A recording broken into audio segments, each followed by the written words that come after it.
नमस्कार प्रिय छात्रों, आज हम पढ़ेंगे प्रश्नावली 5.2 का क्वेश्चन नंबर 9। इसमें प्रश्न दिया हुआ है, यदि किसी एपी के तीसरे और 9वें पद क्रमशः 4 और -8 है तो इसका कौन सा पद शून्य होगा। इस प्रश्न को हल करते हैं। इसमें लिखेंगे पहले जो प्रश्न में दिया हुआ है। इस प्रश्न को देखते हैं, इसमें क्या क्या दे रखा है। यदि किसी एपी के तीसरे और 9वें पद, यानी इसमें आपके पास में तीसरा पद है और इसका मान कितना है बच्चों, 4 है, ठीक है। और इसके 9वें पद, यानी इसमें A9 का मान दे रखा है कितना, -8। तो इसका कौन सा पद शून्य होगा। इसमें आपसे पूछ रहा है कौन सा पद, यानी n का मान तो हमें ज्ञात करना है और अंतिम पद हमें दे रखा है 0, ठीक है।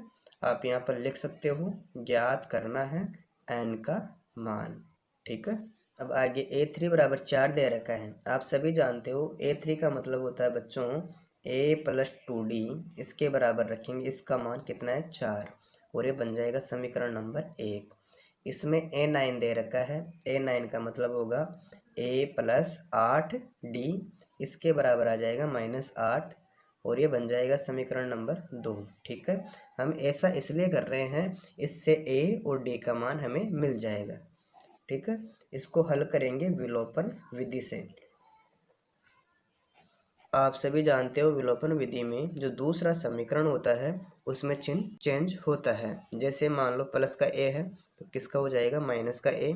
इसमें प्लस का 8D है तो ये माइनस का 8D।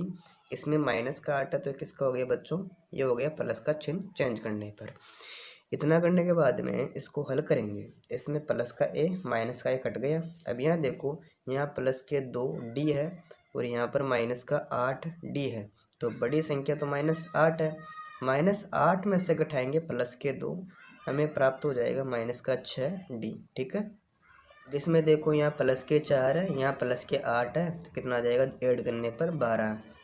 हम लिखेंगे D बराबर 12, इसके बट्टे में आ गया माइनस का 6, फिर 6 का भाग 12 में देंगे तो D का मान हमें प्राप्त हो गया 2, लेकिन चिन्ह माइनस का, तो D का मान हमें प्राप्त हो जाएगा -2, ठीक है। अब ज्ञात करेंगे A का मान। इसके लिए हमें करना पड़ेगा, मैं यहाँ पर लिख देता हूँ, D का मान समीकरण नंबर 1 में रखने पर। अब इसमें देखो समीकरण नंबर 1 कौन सा है, A + 2D, मैं यहाँ पर लिख रहा हूँ A + 2D बराबर 4। आपको इसमें A का मान तो ज्ञात करना है। हम उतारेंगे A, आगे साइन है प्लस का, फिर उतार देंगे 2। अब लिखेंगे D का मान। इसमें D का मान कितना है बच्चों, -2 है, इसके बराबर में है 4। उतारेंगे A, इसको इससे गुणा कराएंगे तो -4 आ जाएगा, इसके बराबर में लिखेंगे 4। अब उतारेंगे A, इसके बराबर में दे रखा है 4, इस -4 का करेंगे पक्षांतरण तो ये प्लस का हो जाएगा 4 और हिंदी में लिखेंगे पक्षांतरण करने पर। अब आगे उतारेंगे A बराबर 8। इस प्रकार हमें A का मान तो 8 प्राप्त हुआ और D का मान -2 प्राप्त हुआ और हमें ज्ञात करना है N का मान, ठीक है। इसमें ज्ञात क्या करना है बच्चों, N का मान ज्ञात करना है। आप सभी जानते हो फॉर्मूला क्या होता है, AN बराबर A + n-1D, ठीक है। अब जो मान दे रखे हैं इस फॉर्मूले के अंदर फिट करेंगे। अब इसमें आ जाएगा पहले अंतिम पद, इसमें अंतिम पद का मान दे रखा है 0, आगे साइन है बराबर का। अब उतारेंगे A का मान। इसमें A का मान हमें प्राप्त हुआ था 8, आगे साइन है प्लस का, फिर ब्रैकेट खोलेंगे।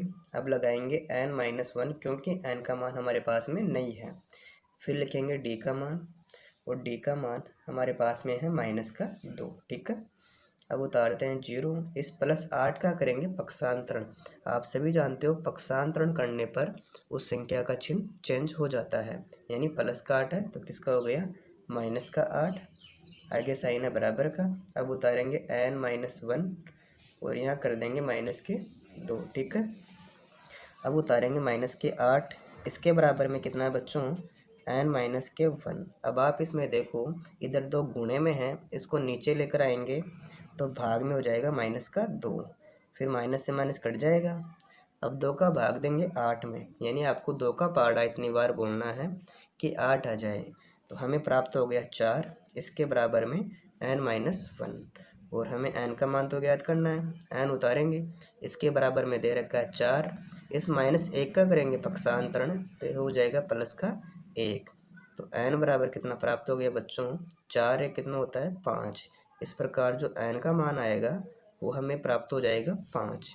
अगर आपको वीडियो अच्छी लगी, वीडियो को लाइक करें, मित्रों के साथ शेयर करें और चैनल पर पहली बार आए हो तो चैनल को सब्सक्राइब अवश्य करें। Thank you.